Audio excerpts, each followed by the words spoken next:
Bismillahirrahmanirrahim.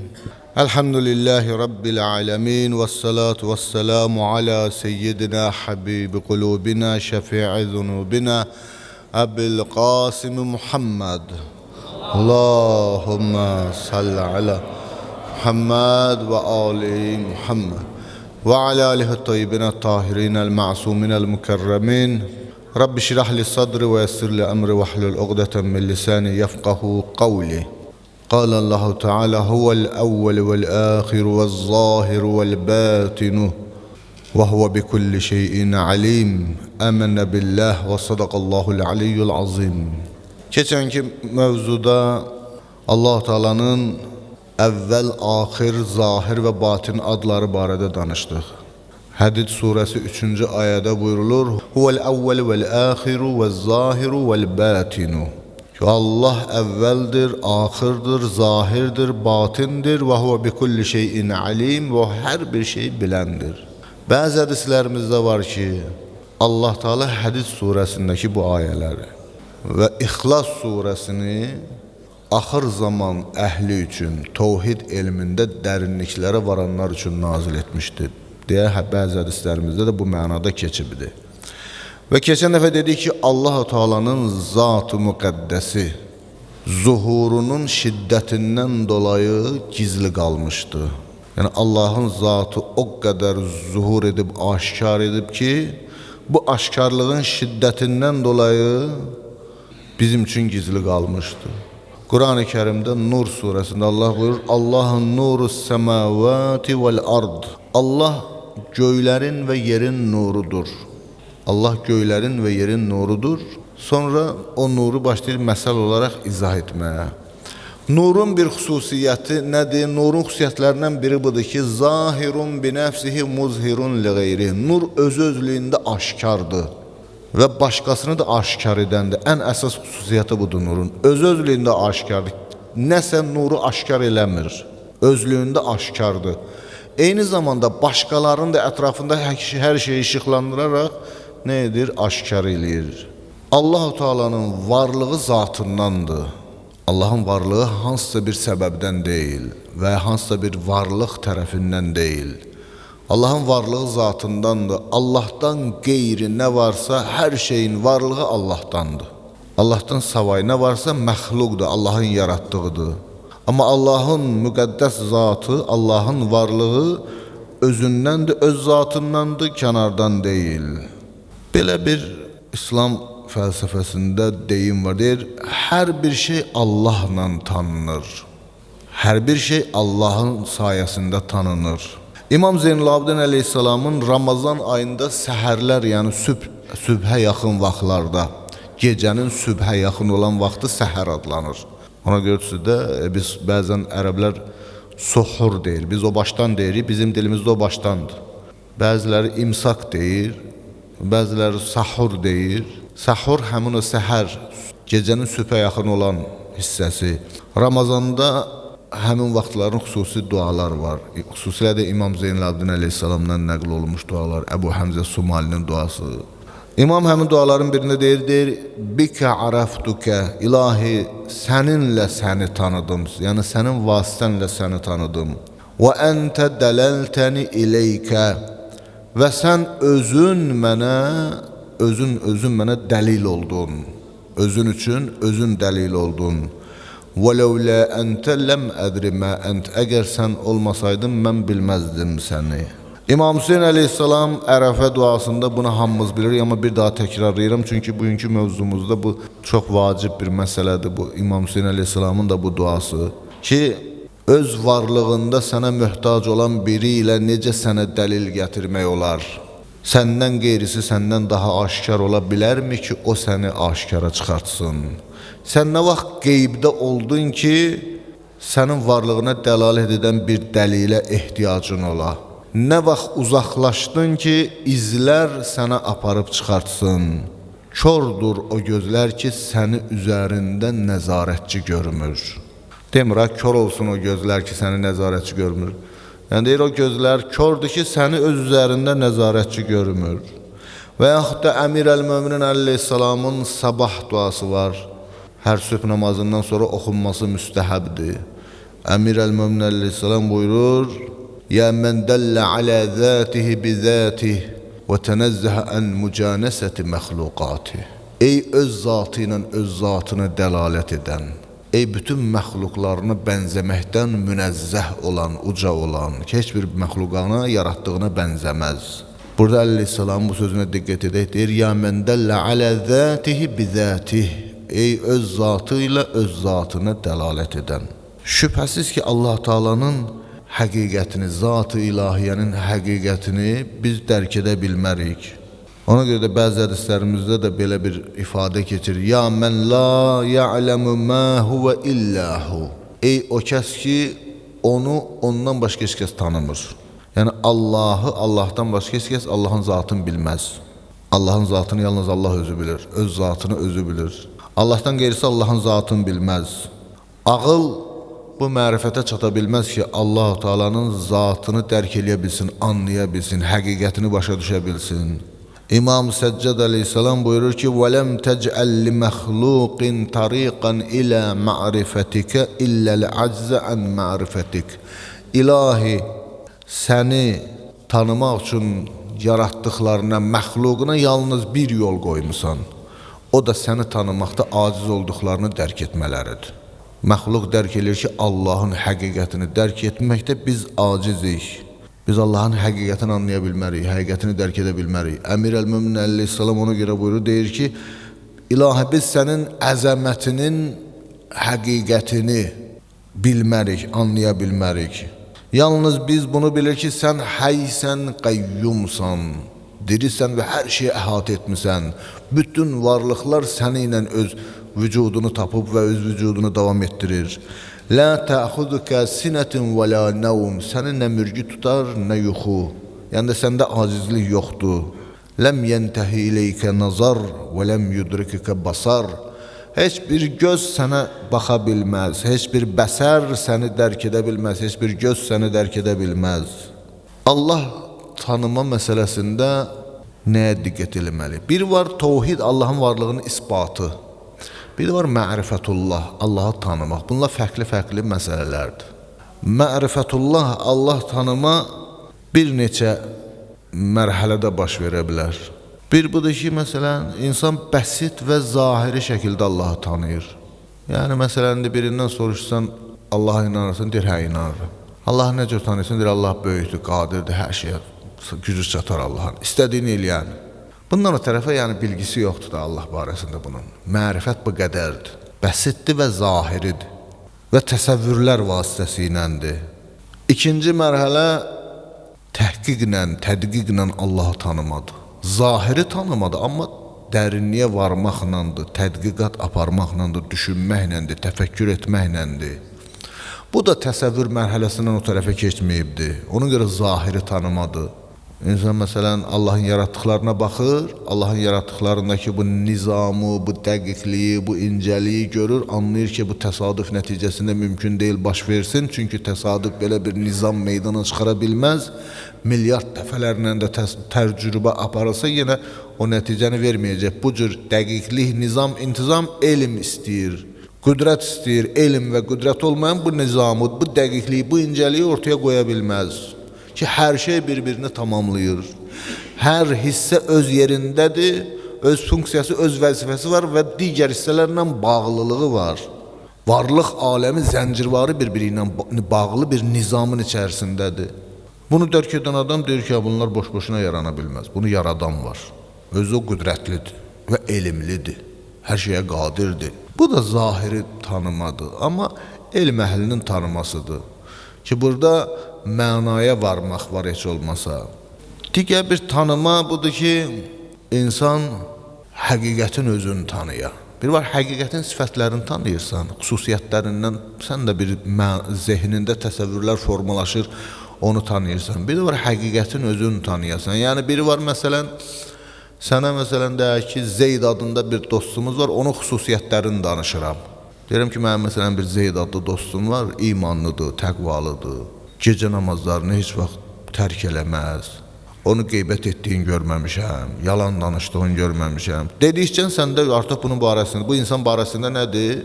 Mərifət hasıl olur da. Bir də var ki, məsələn, səni Zeydlə tanış eləyirəm. Deyirəm, mənim dostum Zeyddir. Sən ondan təmasda olursan, o həqiqətlərin özün görürsən artıq. Onun həqiqətini görürsən, ondakı sifətlərin, xüsusiyyətlərin özünü görürsən. Ta kənardan sənə xəbərlə çatdırılmır bu məsələlər. Bu məsal deyirəm, bu misalı deyirəm, yəni misalda ilişib qalmayaq. Bir şeyin özünü tanımaq ən doğru tanımadır. Necə ki, Yusufun qardaşları Həzrəti Yusufə dedilər ki, İnnəkə əntə Yusuf, sən özün Yusufsən, sən Yusufsən deyəsən elə. Həqiqətən də sən Yusufsən. Yusufun özünü tanıdılar. İnsan da Allahın özünü tanımalıdır. Həqiqi tanıma budur. Amma bu ağılla, idrakla mümkün deyil. Çünki bizim ağlımız, bizim hiss üzvlərimiz müəyyən məhdud çərçivədə biz fəaliyyət göstərə bilirik. Biz müəyyən boyutlar, müəyyən məhdudiyyətlər içərisindən kənara çıxa bilmirik. Amma bizim qəlbimiz, bizim ruhumuz mücərrəd olduğu üçün ruhani tərəfimizdə bunlar mümkündür ki, qəlb müşahidəsi ilə, ki, ariflər buna kəşf və şuhud deyirlər, bu məhz sırf qəlb müşahidəsidir. Qəlb müşahidəsi ilə insan həqiqətləri görüb müşahidə eləyə bilər. Qəlb müşahidəsi nəyə bənzir? Buna da bir misal deyək ki, biraz bizə aydın ola bilsin. Qəlb müşahidəsi bu gözlə deyil. Qəlbin qulağı da bu qulaqla deyil. Qəlbin dili də bu dillə deyil. Bunlar, qəlbdə maddə heç nə yoxdur. Oradakı açılan göz bu gözdən deyil. Həzrət Rasulullah'dan bir nəql olunan bir hədisdə buyurur ki, insanın iki göz olduğu kimi qəlbinin də gözləri vardır. Allah bir bəndəsinin xeyrini istəyərsə, qəlbinin gözlərini açar və qəlbin gözü ilə mələkut aləminə, yəni qeyb aləminə, metafizik aləmə, bu aləmin arxasında olan həqiqətləri görər. Qəlb gözü ilə görər. Qəlb gözü ilə görmək yuxuya bənzəyir. Necə ki, biz yuxuda bu gözümüz bağlıdır. Bu qulağımız eşitmir, ağzımız da bağlıdır, danışmırıq, dilimiz tərpənmir. Amma yuxu görəndə yuxuda görürük, eşidirik və yuxuda danışırıq. Yuxuda görən bu göz deyil. Durub deyirsən ki, yuxuda falan şeyləri gördüm, vəsf eləyirsən, müəyyən vəsflər eləyirsən, amma sən bu gözlə görmədin. Yuxuda eşitdikləri danışırsan, amma bu qulaqla eşitməmsən sən onu. Yuxuda sən öz dediyin sözləri deyə bilərsən, amma sən bu dillə deməmsən onları. Maddi aləmin tamamı nədir? Fəaliyyətin dayandırıb, işin dayandırıb. Sənin ruhani tərəfin iş görüb, fəaliyyət görüb. Qəlb gözü də buna bənzər sanki. Kəşf və şuhud budur, müşahidə budur ki, insan bu gözlə deyil, qəlb gözü ilə müşahidə edir, həqiqətləri görür. Amma burada da tanıma Allahı əhatəli şəkildə tamamilə tanımaq qeyri-mümkündür. Tam dərk oluna bilməyən bir varlıqdır Allah Teala. Mümkün deyil ki, tam dərk oluna bilsin. Çünki sonsuz varlıqdır. Sonsuzluğu tam əhatə etsən məhdudlaşar. Allahın bütün kamillikləri sonsuzdur, bütün sifətləri sonsuzdur. Sadəcə bu mərifət davamlı şəkildə sonsuza doğru da davam eləyər, gedər. Bu şuhud sonsuza doğru gedər, bitməz. Artar, bitməz. Çünki sonu yoxdur, nihayəsi yoxdur bunun. Allahı tanıma da 3 mərhələlidir. Bəzən insan Allahın yalnız feillərini tanıyır. Allahın feilləri nədir? Allahın feilləri yaratdıqlarıdır. Gördüyümüz hər şey Allahın feilidir. Allahın feilləri ilə biz Allahı tanıyırıq. Yəni, nəticədən səbəbə çıxış edirik. Bu nəticəni görürük. Bunlar hamısı Allahın feilinin nəticəsidir. Yer, göy, dağlar, qalaktika, sonsuza qədər olan bu varlıqlar, saysız hesabsız varlıqlar. Quran-ı Kerim buyurur, Fussilet surəsi 53-cü ayədə, Sənurihim əyətinə fil afaq və fi ənfusihim. Biz öz nişanələrimizi, ayələrimizi insana fil afaq, təbiətdə, varlıq aləmində və fi ənfusihim və insanların özlərində olan nişanələrimizi onlara göstərəcəyik, insanların özünə göstərəcəyik. Hətta yətəbəyyənə ləhum ennəhul haqq. Ta insanlara aşkar olsun ki, həqiqətən Allah Teala haqdır. Əvələm yəkfi bi rabbikə ennəhu alə kulli şeyin şəhid. Rəbbin üçün bu kifayət etməzmi ki, Allah hər şeydə müşahidə olunur. Hər şeydə zahirdir, aşkardır, Allahın qüdrəti aşkardır. Feilləri Allahın elminə, Allahın qüdrətinə, Allahın digər kamil sifətlərinə dəlalət eləyir. İkinci mərhələ Allahın sifətlərini tanımaqdır. Üçüncü mərhələ zatı tanımaqdır. Şübhəsiz ki, Allahın zatını tanımaq, ağılla, məntiqlə tanımaq qeyri-mümkündür. Allahın sifətlərini və Allahın adlarına gəlincə, bu da bayaq dediyimiz kimi zahirdə məhdud dərəcədə mümkündür. Yəni bu əslində nədir? Sifətlərin mənasını anlamaqdır, sifətlərin həqiqətini dərk etmək deyil. Zat barəsinə gəlincə, Allahın zatı barəsində ümumiyyətlə insan heç nəyi dərk eləyənməz, heç nəyi anlayanmaz. Ona görə də Həzrət Rasulullah sallallahu aleyhi və səlləmdən nəql olunan hədisdə buyurulur ki, təfəkkəru fi xəlqillah və lə təfəkkəru fillah fətuhləku. Allahın yaratdıqları barədə düşünün, Allahın zatı barədə düşünməyin ki, həlak olarsınız. İnsan Allahın zatı barəsində nə düşünsə, o düşündüyü onun öz təsəvvürüdür, öz yaratdığıdır, o Allah ola bilməz. Leysə kəmithlihi şey, Allaha bənzər heç bir şey yoxdur.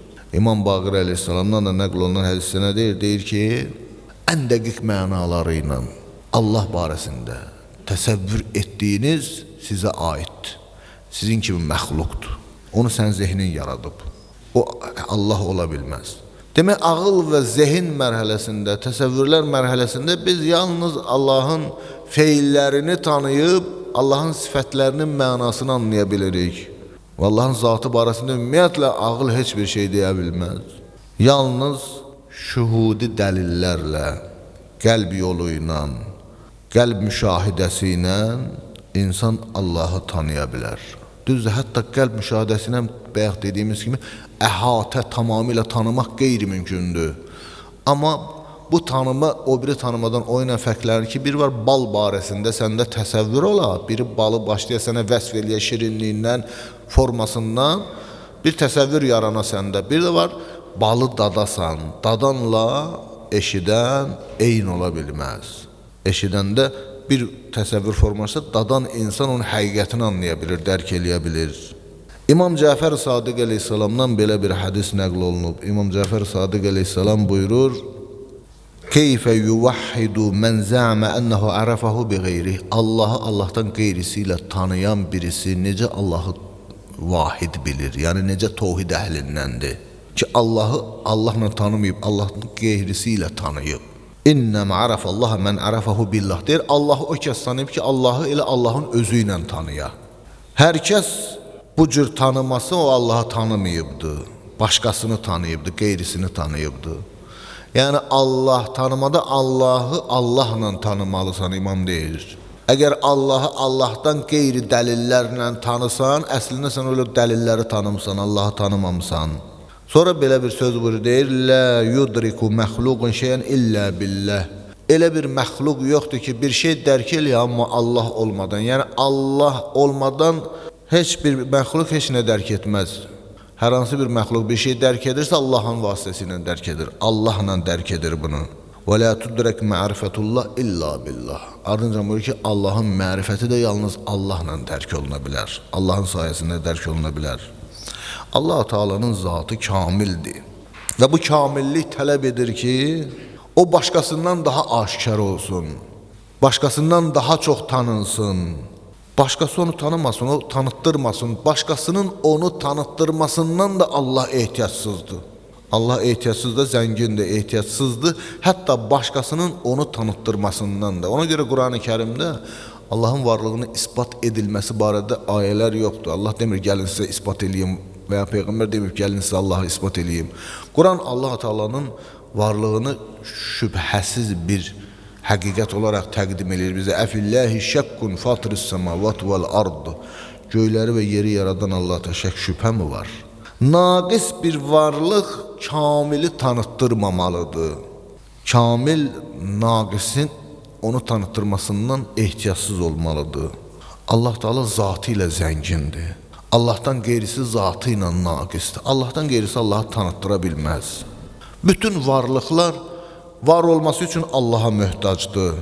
Varlığını davam etdirməsi üçün də Allah'a möhtacdır. Hər halında, hər bir varlıq, hər halında Allah'a ehtiyaclıdır.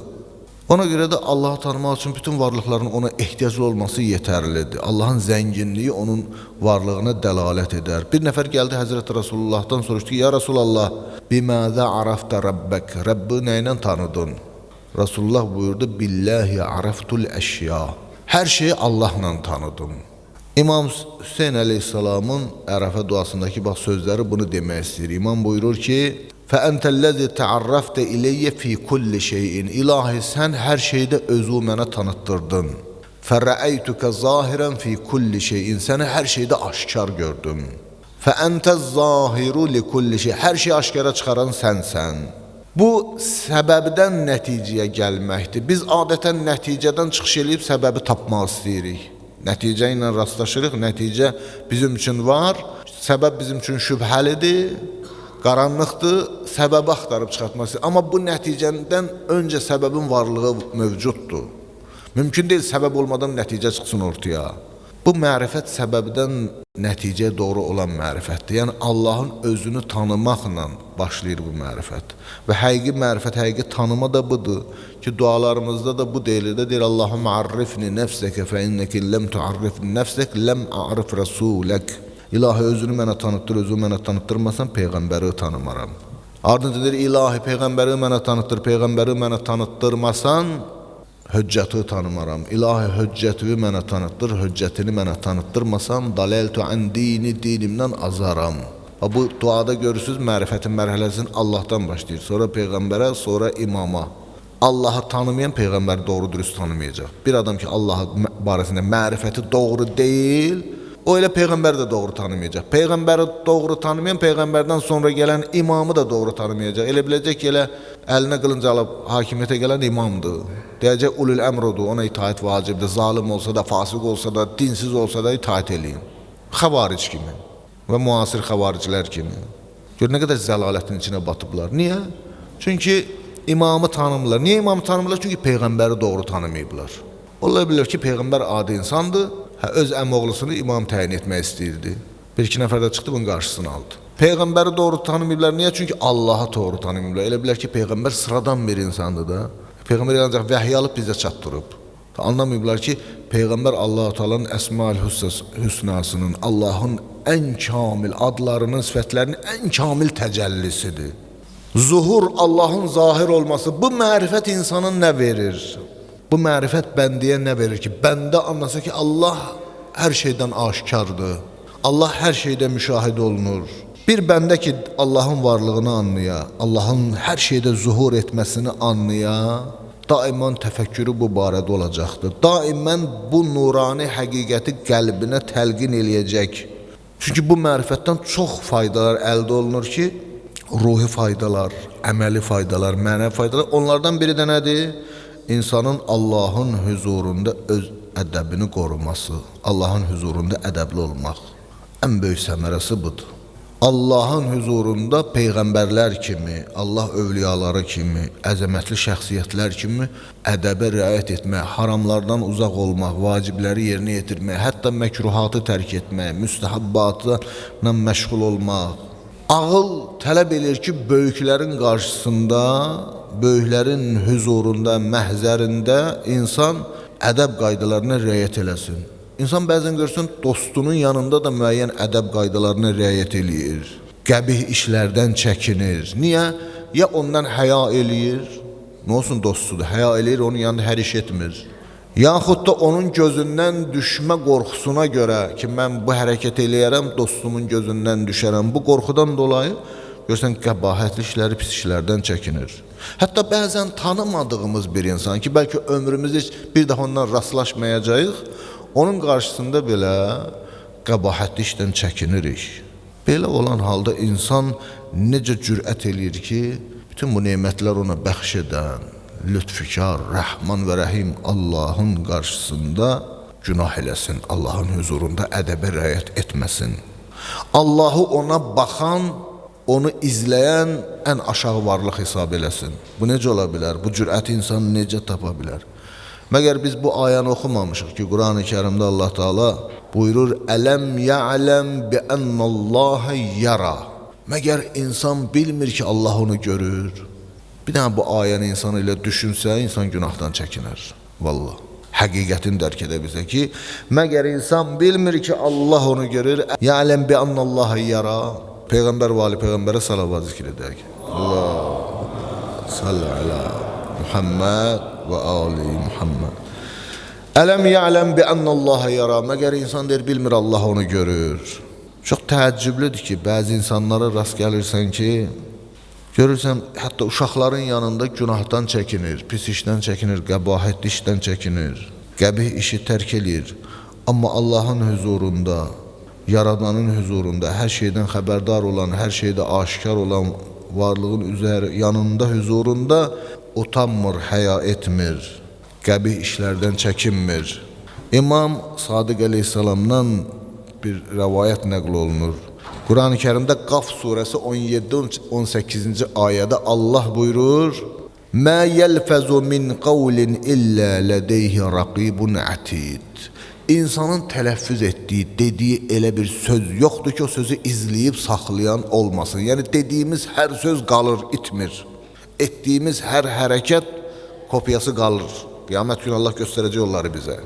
Canlı şəkildə görəcəyik, dediyimiz sözləri eşidəcəyik, etdiyimiz hərəkətləri görəcəyik. Bu ayə barəsində Qaf surəsi 17-18-ci ayədir. Ravi deyir ki, İmam Sadiq əleyhissalam bu ayəni oxuyanda dərindən nəfəs aldı. Dərindən nəfəs aldı, sonra ağladı. O qədər ağladı ki, göz yaşları saqqalını nəm etdi. Sonra mənə dedi ki, ey İshak, ravinin adı İshakdır. Allah'tan elə qorx ki, sanki onu görürsən. Əgər onu görməsən də bil ki, o səni görür. Ən azından bunu bilək ki, Allah bizi görür. Ələm ya'ləm bi ənəllaha yara. Məgər insan bilmir Allah onu görür. Bunu özümüzə təlqin eləyək ki, Allah bizi görür. Biz Allahın huzurundayıq. Deyir ki, fəin kuntə la terahu. Əgər sən Allahı görməsən də bil ki, Allah səni görür. Əgər belə düşünsən ki, Allah səni görmür, küfr etmiş olarsan. Əgər insan düşünsə ki, Allah məni görmür, kafirdir. Əgər bilirsən ki, Allah səni görür, məxluqdan gizlənib xalqın huzurunda günah eləyirsənsə, Allahı sənə baxan ən aşağı varlıq hesab etmiş olarsan. Məxluqdan gizlənir, gizlində günah eləyir, amma Allahın huzurundadır bu günah. O zaman deyir, sən məxluqdan çəkinirsən, Allahdan çəkinmirsən, Allahın huzurunda bu günah eləyirsən, məxluqun nəzərindən, məxluqun səni görməsindən qaçırsan, Allahın huzurunda bu günahları eləyirsən, o zaman sən deyir, Allahı sənə baxan ən aşağı varlıq, ən həqir varlıq haşa hesab etmiş olarsan. Gör insan indi günah eləyəndə hansı məntiqlə günah eləyir. Allahın huzurunda olduğumuzu bilə-bilə günah etmək, bu ədəbsizlik gör Allah'a nə deməkdir? Biz Allah'ı nə hesab edirik ki, onun huzurunda bu günahları edirik ki, başqalarından isə gizləyirik. İmam Səccad əleyhissalamın Əbu Həmzə Sumali duasında buyurur, deyir ki, İlahi, əgər günahlarıma səndən başqası şahid olsaydı, mən onu etməzdim. Həqiqət bu da. Kimsə bilsək ki, görür bizi, günah etməyəcəyik. Ki, ilahi, əgər günahlarıma səndən başqası müşahidə eləyərsə, onu etməzdim. Əgər sənin günah etdiyim anda elə məni cəzalandıracağını bilsəydim, qorxsaydım bundan, yenə günah etməzdim. Aşağı insanlarıq da biz istəmirik mərifətlə yüksələ qalxaq. Biz cəzasız ədəblənə bilmirik. Amma İmam Zeynalabdin əleyhissalam deyir ki, İlahi, lə tuəddibni bi uqubətik. İlahi, cəza verməklə məni ədəbləndirmə. Mərifətlə insan ədəblənməlidir. İlahi, əgər deyir, mən bugün səndən başqası mənim günahıma müşahidə eləsə, onu etməzdim. Əgər cəzanın tez olacağını bilsəm, cəzanın tez olacağından qorxsam, yenə günah etməzdim, çəkinərdim. Niyə deyir? Ona görə yox ki, sən mənə baxan ən aşağı varlıqsan. Ona görə deyir, İlahi, mən səni mənə baxan aşağı varlıq hesab etmirəm. Məndən xəbərdar olan aşağı varlıq hesab etmirəm. Ona görə ki, sən eybləri örtənin ən xeyirlisisən. Sən eybləri örtənsən, günahların üzərindən örtənsən. Ən azından yəni günah eləyəndə insan bunu anlamalıdır. Allah huzurunda ədəbsizlik etmişiksə Allaha sığınmalıyıq. Fəfirru ilallah. Quran deyir, Allaha doğru qaçın, Allahın rəhmətinə doğru qaçın. Allah Teala bu rəhmət ayında, bu mərhəmət ayında günahlarımızı silib aradan aparsın və bizi inşallah Allahın huzurunda Allahın bol savablarına çatan qullarından qərar versin inşallah. Peyğəmbər və ali Peyğəmbərin uca məqamına salavat zikr edək. Allahümmə salli alə Muhammed və ali Muhammed və accil fərəcə.